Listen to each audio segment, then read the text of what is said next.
All right, of course. Thank you very much, ladies and gentlemen. Welcome to another edition of the Victorious Ones podcast.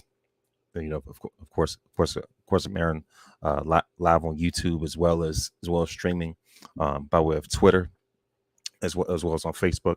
Of course, my name is King Von Jr. And of course, you can find me on Twitter on Twitter at 301 King Von Jr. On the Victorious Ones podcast Twitter page at Victory Pod One, and of course, actually, for those that are watching via YouTube, via YouTube and Facebook, all the social media handles are at the bottom of the screen.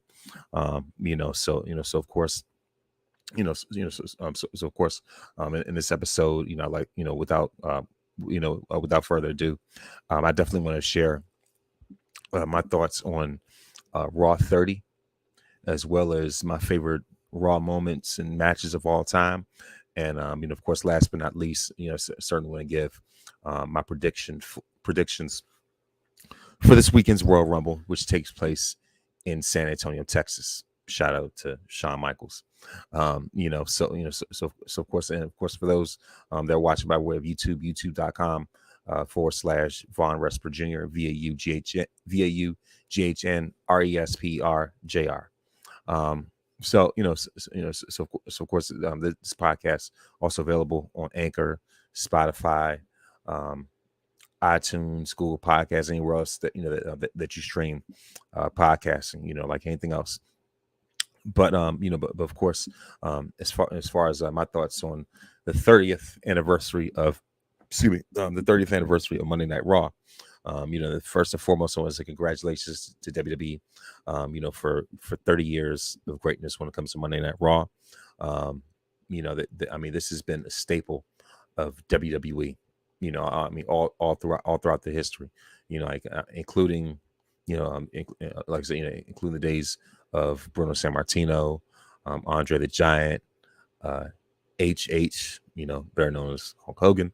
So, all the way down to Stone Cold Steve Austin, The Rock, John Cena. Like, this show has been an incredible staple, when it comes to the history of WWE, and the fact that, like I said, the fact that they've been celebrating 30 years is remarkable in and of itself. But this show has had, let's just say, mixed reviews, if you will. Now, of course, first and foremost, the fact that Terry Bollea, showed up, like the fact that Terry Bollea showed up to kick off Raw, and the fact that his mic was getting cut off, that's a sign in and of itself, So like I said, and plus I've been hearing that a lot of the black wrestlers, I guess, backstage, apparently like forgave him or whatever. Of course I forgive, but forgive myself. But at the same time, it's just like, this, no matter what, there's still a certain stench, a certain stigma, a cloud that is constantly lingering over his head,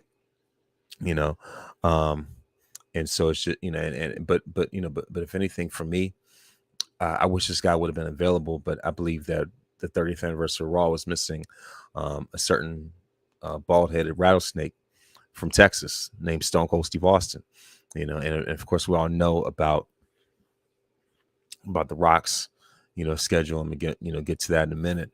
But the thing is, when it comes to Raw, Stone Cold and The Rock embody Monday Night Raw more than anybody else. Well, Austin more so. I give the edge to him. So Austin embodies Monday Night Raw more than any other wrestler in the history of WWE. Because anytime you hear that glass shatter, especially on Monday nights, something was about to go down. So, and the reason why he embodies it the most was because of the fact that he was the face of the Attitude Era. And for the most, for most of that Monday night, for most of that time in Monday Night War, for the Monday Night Wars, it was all about Raw versus Night. The Monday Night War is all about Raw versus Nitro, and the guy that was the figurehead of Monday Night Raw, the guy that was leading the charge, the franchise player, if you will, was none other than Stone Cold Steve Austin. So he absolutely transformed the landscape of Raw unlike anybody else. Um, you know, like I said, before or after. As much as I like Shawn Michaels and Bret Hart, they're amazing. But when it comes to that GOAT, uh, a conversation, especially when it comes to Raw, Austin is that guy. But of course I'm not gonna belabor that any longer. But like I said, if anything, I guess he wasn't available from a Monday night, whatever the case may be. But if I would swap anything, I definitely would have had him kick off the 30th anniversary. You know what I mean? Because you can't talk about Raw without Austin. I'm definitely gonna go into some of my favorite Raw moments. Several of them include him. So of course, as far as that, my favorite segment of of Raw 30 was was of course the trial of Sami Zayn, in the Bloodline court or whatever, so and just like the portrayal, the cinema. Like I said, this Bloodline storyline is nothing but cinema. You know what I mean? Like this is the top central like storyline, not just in WWE but all of wrestling in general. Period. And I've been seeing a meme flying around, for Jey Uso to be nominated for Oscar for Best Supporting Actor, which he should, just for his portrayal. Just for the way that his character has developed in this storyline in and of itself, and the way that he came in for the way that he came in for the save for Sammy when Paul Heyman was just throwing out all these different footage of evidence against Sammy. And like I said, in the way that and the way that Jay stepped in, the way that he was the MVP when it was time when Roman called for his executioner solo, his enforcer, his executioner solo to deliver justice, if you will. The Samoan Spike, Jay stepped in and stepped in and gave mercy, when Sammy needed it. And so so of course after Heyman presented his case, Jay presented his case in favor of Sammy. And another thing I wanted to point out was just the way that Roman just went on that rant, just like you just feel his wrath, his anger. As soon as he screams solo, you just hear Paul Heyman in the background going, "Oh my God!" You just felt it. I was like, "Oh my gosh!" It was just like, I mean, we're reaching the apex of this Bloodline storyline, and it's very cinematic. It reminds you of, it reminds you movies like The Godfather, Goodfellas, Donnie Brasco, all the type of stuff, especially The Godfather, and it's like, so, it's the Samoans feel like the mafia, if you will, when it comes to the storyline, the Corleones, things like that, what I mean? And so it's just that I have a feeling that it's only a matter of time before Sammy does something to like really like, to reveal his true intent. So even though he's seen as a sympathetic figure, at the end of the day, he's still an outsider, so the Bloodline, they're the central figures. Sammy was just to add a piece. The storyline does not primarily revolve around Sammy. He's kind of like a ploy, if you will. I guess that's the right wording or whatever. But at the same time, it's still ultimately business still ultimately revolves around the Bloodline, around this Samoan dynasty, and it's like I said, it's only a matter of time before things really, really like hit the fan. Where Sammy could very well be a Trojan horse, and for those who are familiar with like like world history and as far as Greek mythology, whatever the case may be, Trojan horse was Trojan horse was sent in to infiltrate the Trojan army, if you will. If like I say, it was initially sent in, as I guess with good, with quote unquote good intentions as a disguise, and then by the time they came in, they just infiltrated from within. So I wouldn't be surprised if Sammy, turned out to be the Trojan horse, and where him and KO will ultimately set up to stand against the bloodline, the type of thing. What I mean, but also at the same time, by the way, a shout out, of course, but even before all that happens, I want to give a shout out to Sami Zayn for stepping in when of course, for stepping in when Jimmy Uso got injured. So and the thing is, this was completely just like left field when Adam Pearce, this is completely like thrown, just thrown out of nowhere, out of left field when Adam Pearce came out and threatened to strip the Usos of the title of the titles just because Jimmy got injured, and so that would have been a horrible way for them to lose the titles, especially on Monday Night Raw. So of course, Usos implemented the New Day rule, and I don't even acknowledge Freebirds. We won't even mention them, whatever. But if anything is replaced I've already gone to that as far as the whole New Day rule thing. What that means, to catch people for people to get caught up. The New Day rule is whenever you have at least 3 people, and the thing is, thing about it is, let's say it's a group of 3, and 2 of them are tag team champions. So that means any 2 out of that 3-man rotation can defend those tag titles. Any 2 out of those 3 can defend those titles.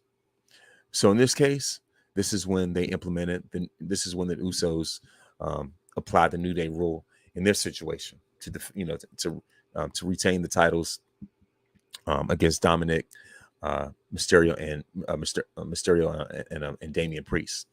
You know what I mean? It's so initially, like, Rhea Ripley was trying to be the foil and the loophole in this whole situation, but but of course, thankfully, the bloodline didn't fall for those tricks. So of course, hence they retain the titles and then continue to live to fight another day, and continue to reign continue to dominate as the longest reigning tag team champions in WWE history. Now, that was one of the highlights. Another, and of course, another highlight was seeing DX, of course. DX, if anything, DX is constantly great when it comes to lightening the mood, as far as the comedy relief and things like that. And and of course, when Imperium came out and Gunther wanted to fight, and I like how I like how DX sort of like diverted everybody, diverted from from stepping up to Gunther, and trying to throw those hands, and especially when it came to Triple H, when he said he's retired. But like I said, I like how they use his legit at least like use his legit retirement, and and found a way to make a comedy out of it. And of course that's when that's what introduced introduced that 6-man tag with Imperium versus the Street Profits and Seth Rollins. And by the way, of course, a shout out to Kurt Angle for being out there, and shout out to Kurt Angle and Teddy Long as well. You know what I mean? And so so of course, as far as as far as like the legend involvement, it wasn't like going completely overboard with it, where they were just constantly like outshining everybody.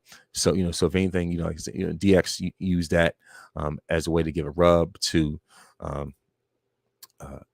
Imperium, Street Profits, Seth, stuff like that. Of course, the segment where of course, it's like the segment with Undertaker, Bray Wyatt, and LA Knight. So Taker used that segment to officially pass the torch to Bray Wyatt, but also put over LA Knight. And of course, I'm going to get into my predictions of that, of that match later for the Royal Rumble segment. But it's, like I said, like those are, I guess, some of the highlights. But the glaring discrepancies, if you will, with the 30th anniversary Raw, other than of course, other than HH coming out, obviously,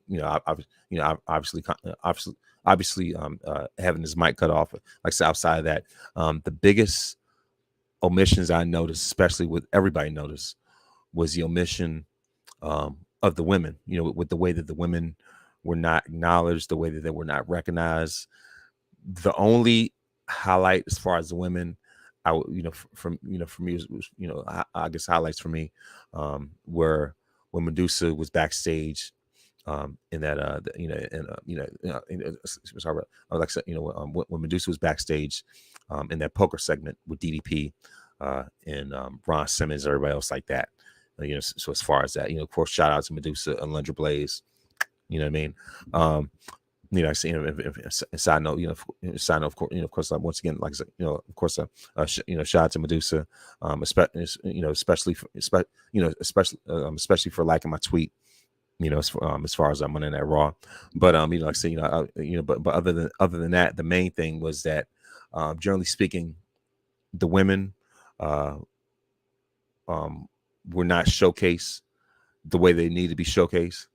They were not given the proper recognition that they deserve, because the women were just as instrumental for the foundation of Monday Night Raw, as integral parts of building the House of Raw, just integral as the men were. When you look at Sable, Jacqueline, Chyna, Trish Stratus, Lita, all these different names, all the way down to the Women's Revolution, Charlotte Flair, Sasha, of course, they were definitely not going to mention her. You know what I mean? Like, of course, Becky Lynch, Bayley. Well, the thing about it, even though Becky had that, the thing is, even though Becky and Bayley had the cage match, but even with that, the cage match was cut way too short. That it was if anything, that was a huge point of contention from many of us fans, myself included, just because of the fact that, as I've said before, the women of Monday Night Raw, like I say, we're absolutely, like I say, we're absolutely integral. You know what I mean? Like that, they're absolutely vital to the history of Raw, and the fact that they weren't even recognized the way that they should, even in the DX segment, there was no mention of Chyna whatsoever at all. And for those, if anything, for those that have for those that follow this podcast, for those that have listened to this podcast for any length of time. By the way, side note, last year during Women's History Month, I actually came up with my list of the top 10 greatest women's wrestlers of all time. Spoiler alert, I have Chyna number one. So, Chyna is, definitely one of those women wrestlers that I will defend no matter what. Like I said, whether it's on this podcast, whether it's on my personal social media page, whether it's in public, rest assured that, like I said, rest assured that this podcast will defend Chyna, will defend her legacy, no matter what. Chyna is definitely on that list of those that this podcast will defend. You know what I mean? Her, Austin, Rock, Brett, you know what I mean? Shawn Michaels, Roman, as far like Bianca, certainly the New Day, you know, uh, China's in that conversation. Among those names of wrestlers that this podcast will defend, and the fact that she did not get a mention from DX, and she's just as integral to the legacy of DX. I've said this before. She's just as integral to the legacy of DX as Shawn Michaels and Triple H. Now, if somebody were to ask me, what's my favorite iteration of DX, I would say the original. The original three. Like as far as Shawn Michaels, China, and Triple H. Don't get me wrong. Like I said, the Outlaws X-Pac version was great. Especially when it came to that DX invasion on Raw. Especially when it came to that DX invasion of Nitro. That was absolutely incredible. That was probably like my favorite. Ironically, probably like my favorite DX moment, and certainly one of my favorite Raw moments. Side note, it's just but at the same time, like I said, like I said, would just the way that the women had gotten such a raw deal, no pun intended, but you know what I mean. But but it was just like, I mean, they could have been given way better, so much more, and certainly to the point, certainly to the point where the Bella Twins called out WWE on their BS. And the thing is, I'm not the biggest Bella Twins fan, but when it comes to being advocates for women, when it comes to being advocates for their peers, the Bella Twins are constantly at the front line when it comes to being vocal. So for that, I applaud them in that sense. So as far as so of course, as far as that, not much else I really wanted to get into when it came to Raw 30. Also, like if anything, like of course, before I go any further, obviously Brock Lesnar made his return, and as usual, interfered in Bobby Lashley match. So that rivalry continues. You know what I mean? But hey, I live for it. Because of the fact that for years and years, there was constantly this comparison of Brock Lesnar and Bobby Lashley. It was constantly seen as a dream match, but now the dream match has been fulfilled, and now it is one of those dream matchups or whatever, fantasy warfares that has manifested and turned into a rivalry, just like Edge and Seth Rollins. How that dream match was fulfilled, and it turns to a great rivalry. If anything, the best rivalry of 2021. And so Lesnar versus Lashley constantly, in my estimation, they're in my estimation, they're constantly delivering bangers anyway. So why not? You know what I mean? That kind of thing. And by the way, speaking of the bloodline, actually, sorry about that. So, speaking of the bloodline, I have this really cool bloodline painting, print from Rob Schamberger. But by the way, shout out to him. This is certainly like probably like my favorite bloodline painting that I've seen, and I look forward to getting another bloodline related picture, and of course, Rob Schamberger, of course, the official WWE artist. He actually did a painting of Roman Reigns from SummerSlam when he's putting up the number one, as he's sitting on top of that broken announce table, as he defeated Brock Lesnar from SummerSlam. So he's got that. So that's definitely on my radar. Part of what he calls with his wrestling landscape series.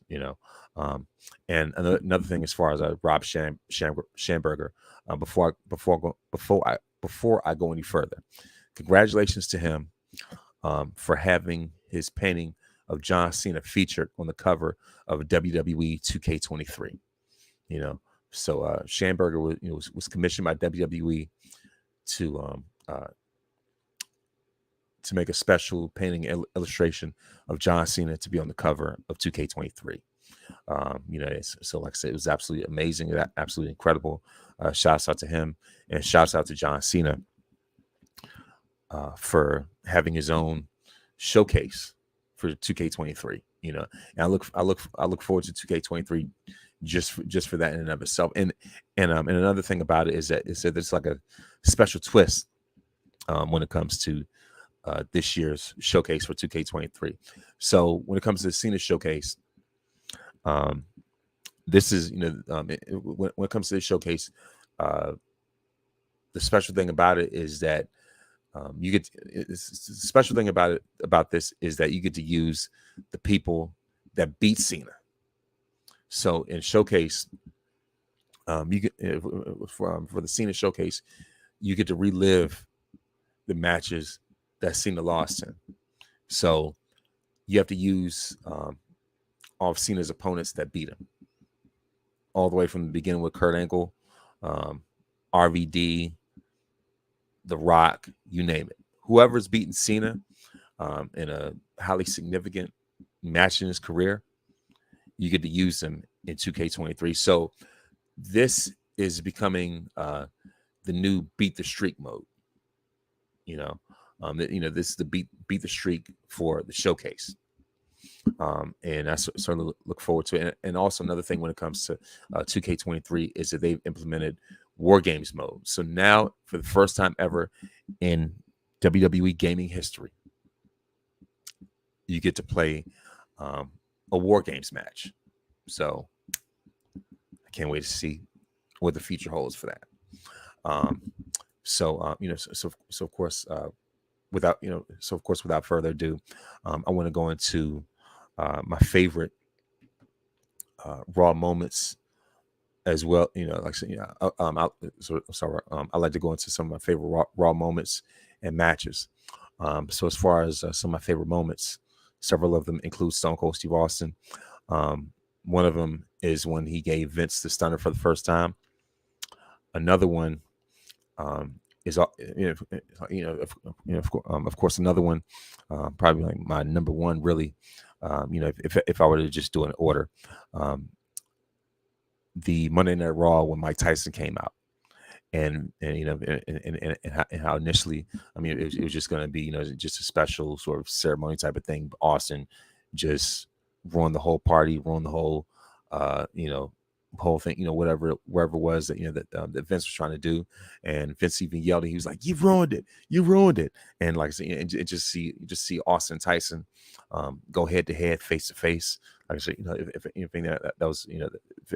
that was incredible, especially when it came to this road to WrestleMania, where Austin was just on a warpath. He was flaming hot, like just absolutely on fire. His momentum was at an all-time high, and like I said, this was Austin's road to greatness, to legend status, and there was no way that he could be stopped. His momentum could not be denied, and this right here further solidified Austin's place as the future face of the company.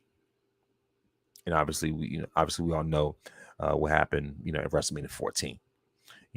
But this right here, right after Stone Cold won the Royal Rumble. And this was like I said, and just the way that the course had been set, and it was, and by that point we were just on absolute fast track to one of my favorite WrestleManias of all time, WrestleMania 14, and it all started with that segment with all started with that segment of Austin and Tyson. Another moment is when Stone Cold brought that Zamboni and jumped Vince. Like I said, that one was great. I said 1, 2, 3. Many of them, include Stone Cold Steve Austin. That just goes to show he's the GOAT when it comes to Raw. Let's see that, and also the beer truck. Going into WrestleMania 15. Like I said, that was absolutely amazing. I kind of, if anything, you can make a case for that side by side with the Austin versus Tyson segment. Like I said, that DX invading Nitro. Well, I mean, what or at least DX invaded WCW headquarters. Obviously, Bischoff was not letting him come inside. But like I said, just the fact that the fact that DX invaded, the fact that DX invaded WCW Nitro, at least the arena that Nitro was held at. So like I said, that was absolutely incredible, phenomenal. Another DX moment for me was when they showed the clip of the curtain call, and Sean called Vince out on it. You know what I mean? Like that, stuff like that. So, so if anything, those are some of my favorite moments that were not match related. As far as favorite Raw matches, without question, my all-time favorite match Raw history was Shawn Michaels versus John Cena on Monday Night Raw. It was April 23rd. Funny thing is that's Cena's birthday, and the fact that HBK and Cena had a match for an entire hour and maintained the interest of the fans. You know what I mean? And it was nonstop. It was phenomenal. It was, like I said, it was absolute classic. And PWI actually named that as the match of the year, even over WrestleMania 23. And like I said, it was absolutely phenomenal. It was, like I said, it was amazing. That is an all-time classic match. No matter what I put that up against anything. So like I said, so as far as favorite matches, that's up there. Bret Hart versus 1-2-3 Kid from Monday Night Raw for the WWF Championship. That match still holds up even now to this very day. Another one that I like to include was I would say John Cena versus CM Punk from 2013, which was like I think it was like the number one contender. I mean, it was. In fact, I think that was like the ultimate like number one contenders match for the Rock's WWE title at WrestleMania 29. Another match that I like to include is Undertaker versus Jeff Hardy. That ladder match on Raw, where where Undertaker, made Jeff Hardy famous, if you will. That was the whole thing as far as like Dead Man Inc. I'm about to make you famous. Another great Raw moment was when the Undertaker returned as the biker 2 years earlier. You know what I mean? So I mean, actually, that's not a match, but that's more of a moment. But I digress. Now, I'll also include Chris Jericho and He Who Shall Not Be Named defeating Stone Cold and Triple H for the tag team titles. On Monday Night Raw. That was definitely one of Raw's greatest matches of all time. It's a shame that it will not be remembered in WWE history anymore because of the events that happened in June 2007. But that's a whole nother story. But also a few other moments that I've been missing. When, even though I'm not the biggest fan of him these days now, but when Chris Jericho made his debut on Monday Night Raw and interrupted The Rock, that was iconic. That was something that just brought Chris Jericho to an even greater audience. And if anything that really, I guess, put him on the map when it came to WWE standpoint, because and even though he was already a well-known name among the fans because of what he had done in his career leading up to his WWE arrival. Like I said, as far as what he's done all around the world with Mexico, Japan, ECW, and WCW, but it's just something about interrupting The Rock that brought a whole nother like level of fame, another level of fame that didn't even include him having to wrestle. That just, like I said, that just added extra layer to his legend, if you will. You know, um, but like I said, those are, like I said, Raw just filled with so many legendary moments. Another one, before I even go any further, um, an iconic moment, whether we enjoy it or not, was the breakup of the Shield. That was one of the most memorable moments in the history of Raw. Like, there's no way that you can deny that at all. I mean, that goes down to history, period. Um, so, so if anything, those were my favorite. Those are my favorite Raw moments as well as matches. So it's not really any specific order, if you will, but that, just for me, I guess just brainstorming, just throwing out things that things that are the most memorable for me. The most favorite, my favorite matches, moments, segments. Rock, This Is Your Life. That was certainly, like I said, that brought in some of the highest ratings in WWE history. Of course, man, of course, another one. Of course, before I go any further, Mankind winning the WWF Championship on Raw, the same night that WCW, by way of same way that Eric Bischoff tried to throw shade at Foley's crowning achievement, by giving, the same night that Eric Bischoff tried to throw shade by way of Tony Schiavone, when Schiavone made a snide remark saying Mick Foley, who once wrestled here as Cactus Jack, is gonna compete for the WWF Championship.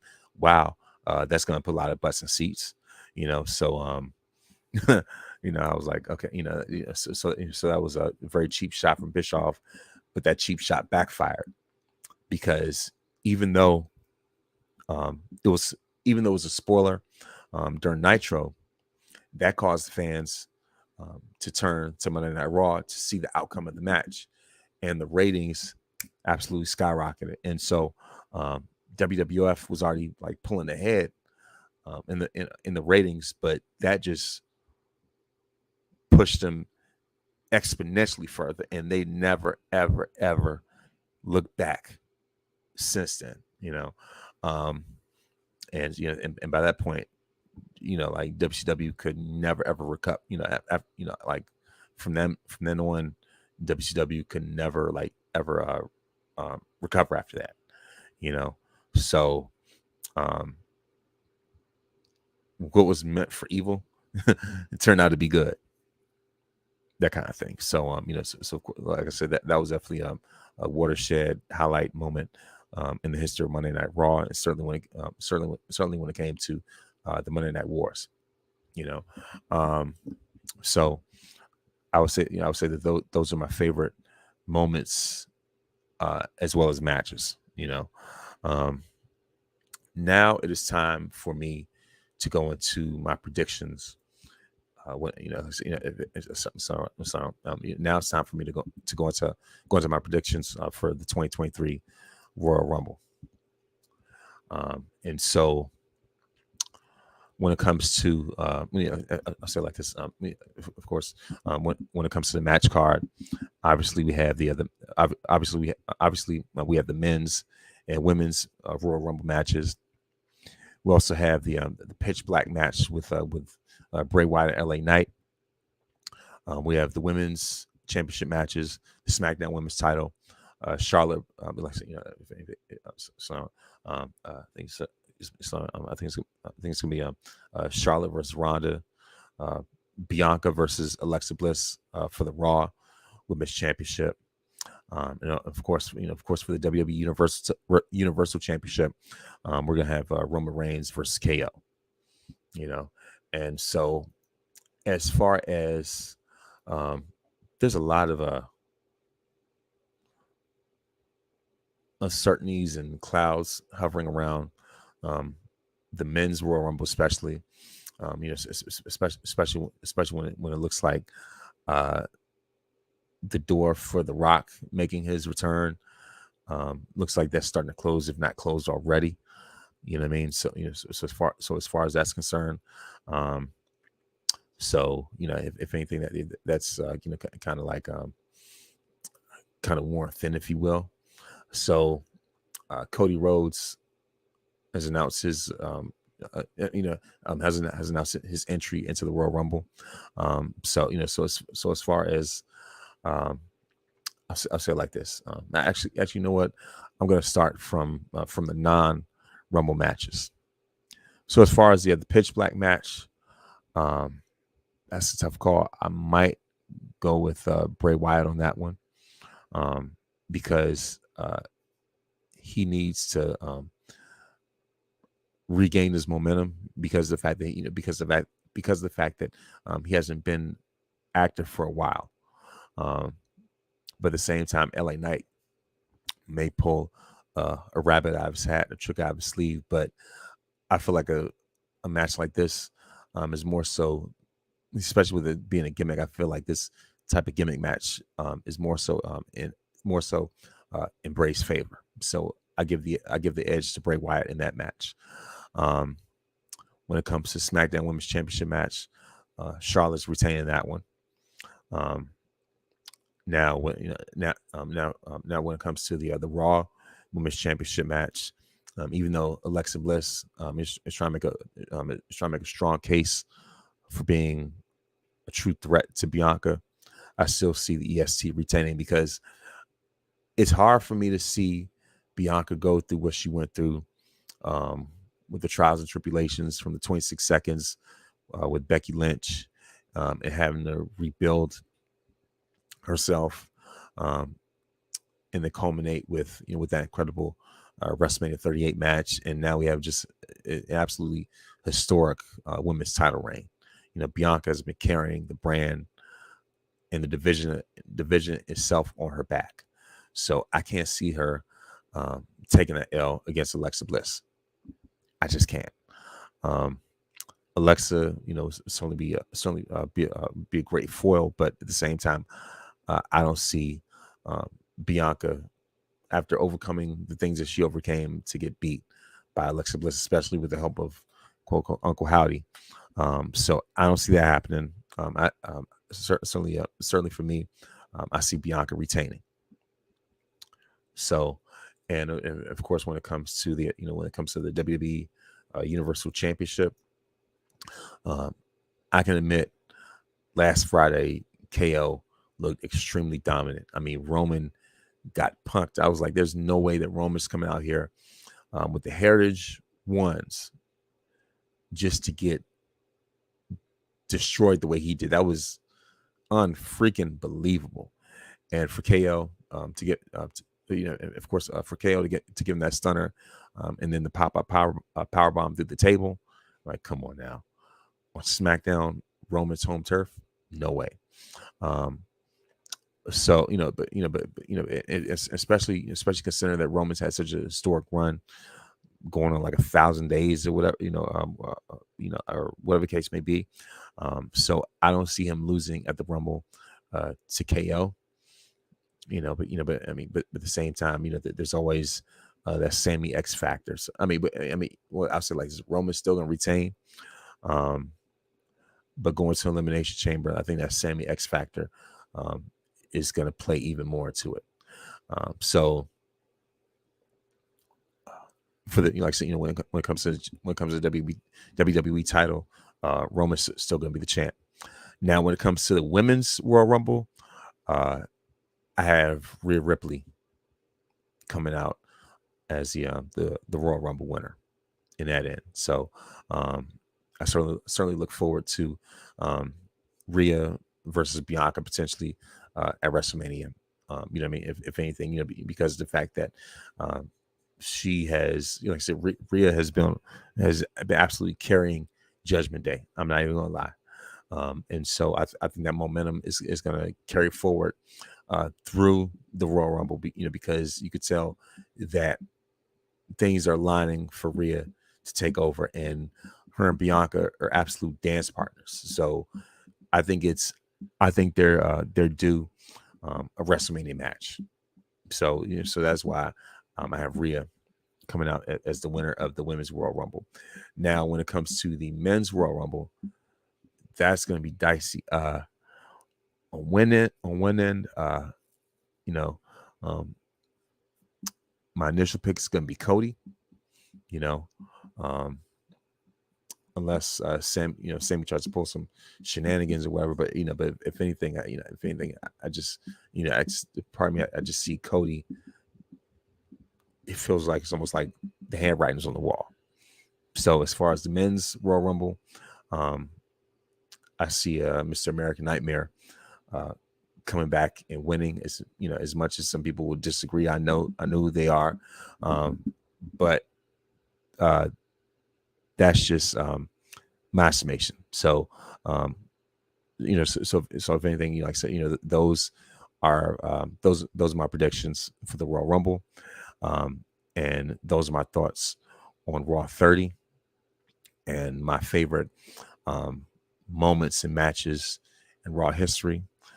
Thank you very much for watching, and have a great evening.